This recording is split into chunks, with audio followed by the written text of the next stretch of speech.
Hey, welcome to the channel. Today we're installing a head-up display for a right-hand drive Tesla Model Y.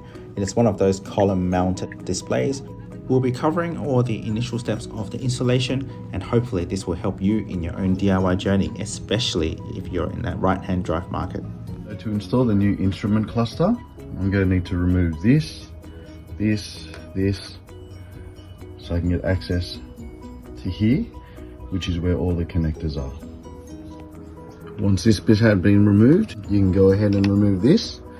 So what you would do is stick your pry tool at the top, pop it open.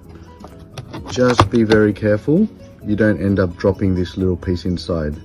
I've lost that before, and yeah, when I was trying to pull it out, this thing popped out. So just be careful you don't lose that white piece, because otherwise it won't clip in there nicely afterwards. Once that's popped out, just pull and just yank it out like that. This piece here is just a push pin. So you just get your fingers underneath, pop it out, and then you can take the whole thing out carefully. I've removed that push pin, and what you need to do, if you see me patting the video down, this piece here, just take it out, which then allows you to just pop this back out.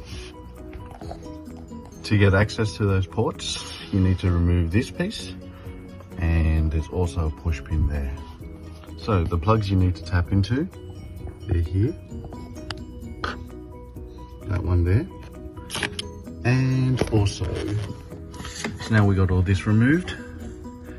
That's one of the plugs you need to tap into right there. And then behind this is another plug, that blue one.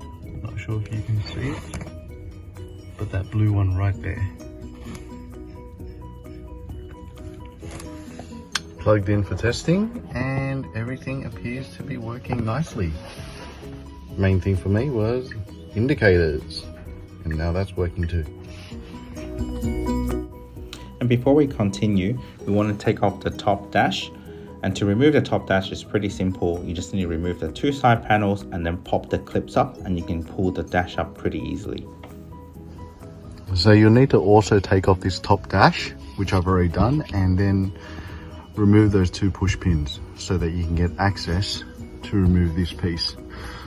The Hansshow does show in the installation video that you can remove this piece without taking it out, but I found it to be quite hard, so I'm going to try a different technique. My guess is that the Hansshow guys have probably removed this piece over and over again, hence why it's a little bit looser and easier to take out. So the trick here is to stick your hand underneath, give a bit of a pull, which opens a little gap so that you can insert your prying tool to help it pop out. Without this, there was no way I could actually insert the prying tool in here because the gap was way too small. So I did try from here, and I did end up marring that little piece there, which, oh well, it's just how it is.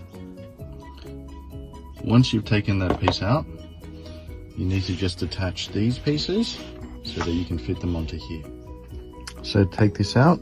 The first thing you do is just unclip it from the side here. Once you've done that, insert a little pry tool to give you a little bit of leverage while you pinch those pins, and it'll pop out. Now I've just reinstalled all of that back in. There you go. See, leather piece, new HUD. When hiding the cables, these plastic pieces, when they hit different parts of the cart, they're going to make a rattling sound.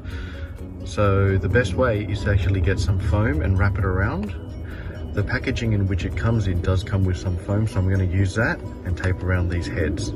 These heads aren't in use, so it shouldn't be a problem. So now that I've taped all this up and installed all of this up here, I'm going to proceed to tuck this in. Underneath here there is a cavity, so you can sit here nicely, doesn't interfere with anything. And it's a pretty common theme. You will have a lot of excess cables to hide when it comes to right-hand drive installations. So these are all the main steps of how you install the display. Unfortunately, we didn't get to film how you put the things back together, but it's literally just the reverse of how you took it apart. Hopefully this has been helpful. This is Kelvin from Kelvin Down Under, and I'll see you guys next time.